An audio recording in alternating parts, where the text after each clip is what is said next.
Cette aventure m'est arrivée vers 1882. Je venais de m'installer dans le coin d'un wagon vide et j'avais refermé la portière, avec l'espérance de rester seul, quand elle se rouvrit brusquement. Et j'entendis une voix qui disait: Prenez garde, monsieur, nous nous trouvons juste au croisement des lignes, le marchepied est très haut. Et une autre voix répondit: Ne crains rien, Laurent, je vais prendre les poignées. Puis une tête apparut, coiffée d'un chapeau rond, et deux mains, s'accrochant aux lanières de cuir et de drap suspendues des deux côtés de la portière, hissèrent lentement un gros corps dont les pieds firent sur le marchepied un bruit de canne, frappant le sol.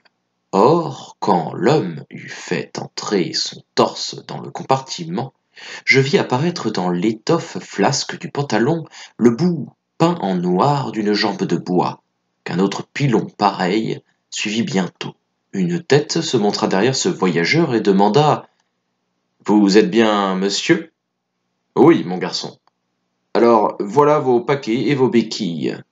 Et un domestique qui avait l'air d'un vieux soldat monta à son tour portant en ses bras un tas de choses enveloppées en des papiers noirs et jaunes, ficelés soigneusement, et les déposa l'une après l'autre dans le filet au-dessus de la tête de son maître.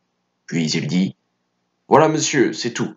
Il y en a 5: les bonbons, la poupée, le tambour, le fusil et le pâté de foie gras. C'est bien, mon garçon. Bon voyage, monsieur. Merci, Laurent. Bonne santé. L'homme s'en alla en repoussant la porte et je regardai mon voisin. Il pouvait avoir 35 ans, bien que ses cheveux fussent presque blancs. Il était décoré, moustachu, fort gros, atteint de cette obésité poussive des hommes actifs et forts qu'une infirmité tient immobile. Il s'essuya le front, souffla, et me regardant bien en face: La fumée vous gêne-t-elle, monsieur? Cet œil, cette voix, ce visage, je les connaissais. Mais d'où? De quand? Certes, j'avais rencontré ce garçon-là. Je lui avais parlé. Je lui avais serré la main. Cela datait de loin, de très loin. C'était perdu dans cette brume où l'esprit semble chercher à tâtons les souvenirs et les poursuit, comme des fantômes, fuyant, sans les saisir. Lui aussi, maintenant, me dévisageait avec la ténacité et la fixité d'un homme qui se rappelle un peu, mais pas tout à fait. Nos yeux, gênés de ce contact obstiné des regards, se détournèrent, puis, au bout de quelques secondes, attirés de nouveau par la volonté obscure et tenace de la mémoire en travail, ils se rencontrèrent encore. Et je dis: Mon Dieu, monsieur, au lieu de nous observer à la dérobée pendant 1 heure, ne vaudrait-il pas mieux chercher ensemble où nous nous sommes connus? Le voisin répondit avec bonne grâce: Vous avez tout à fait raison, monsieur. Je me nommais.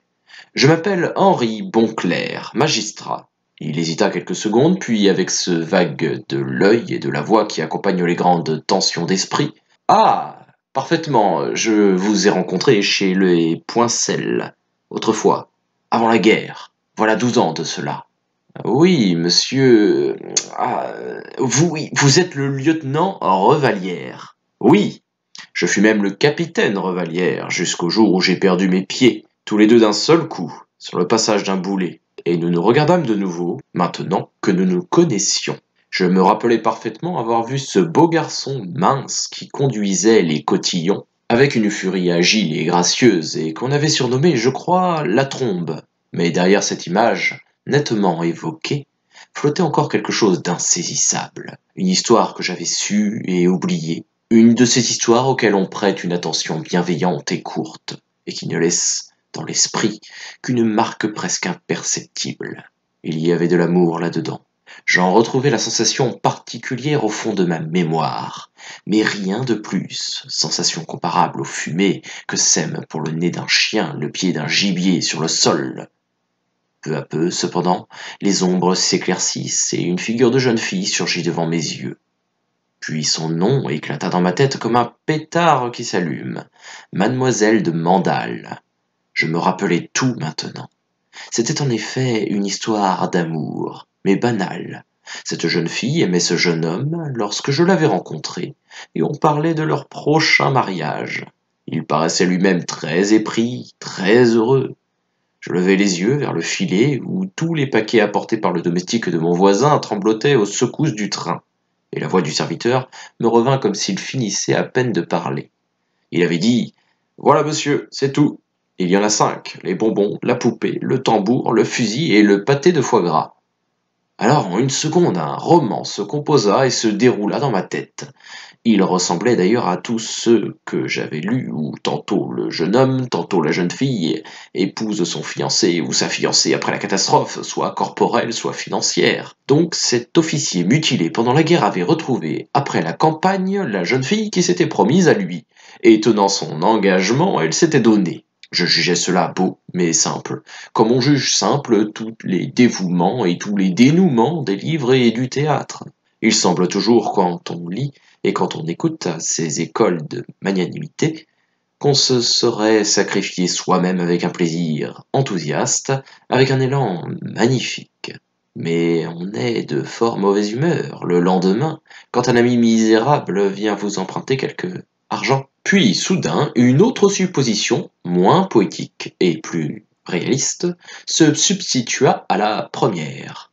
Peut-être s'était-il marié avant la guerre, avant l'épouvantable accident de ce boulet lui coupant les jambes, et elle avait dû, désolée et résignée, recevoir, soigner, consoler, soutenir ce mari parti fort et beau, revenu avec les pieds fauchés, affreux débris voué à l'immobilité, aux colères impuissantes et à l'obésité fatale. Était-il heureux ou torturé? Une envie légère, d'abord, puis grandissante, puis irrésistible me saisit de connaître son histoire, d'en savoir au moins les points principaux, qui me permettraient de deviner ce qu'il ne pourrait pas ou ne voudrait pas me dire. Je lui parlais tout en songeant.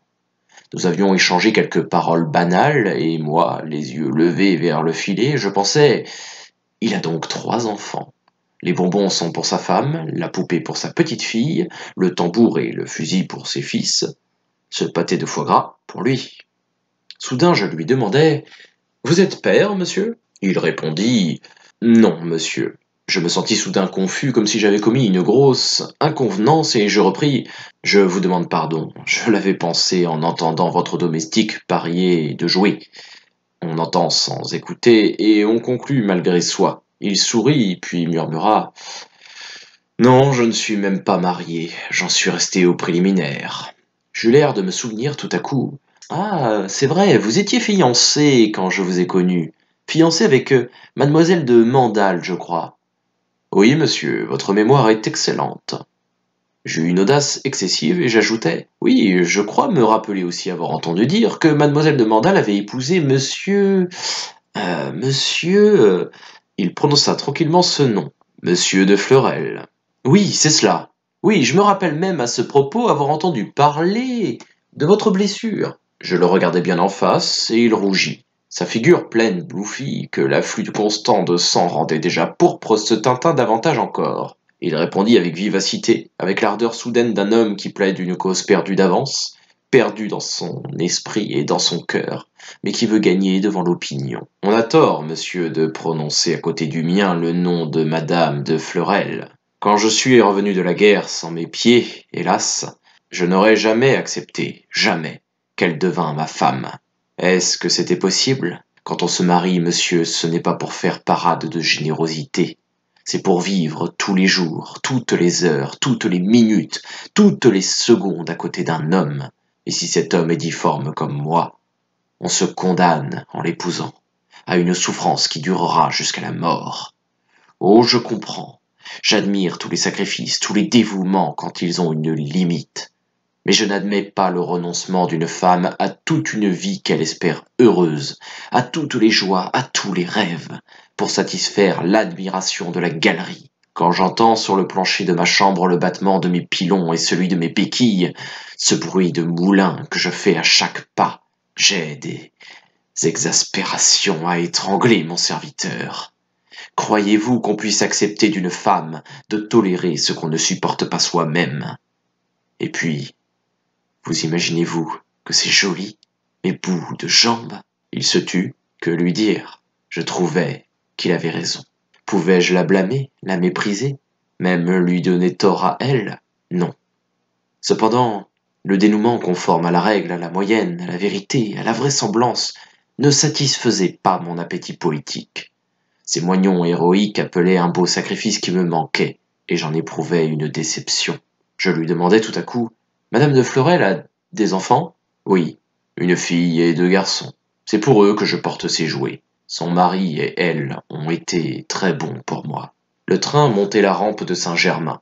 Il passa les tunnels, entra en gare, s'arrêta.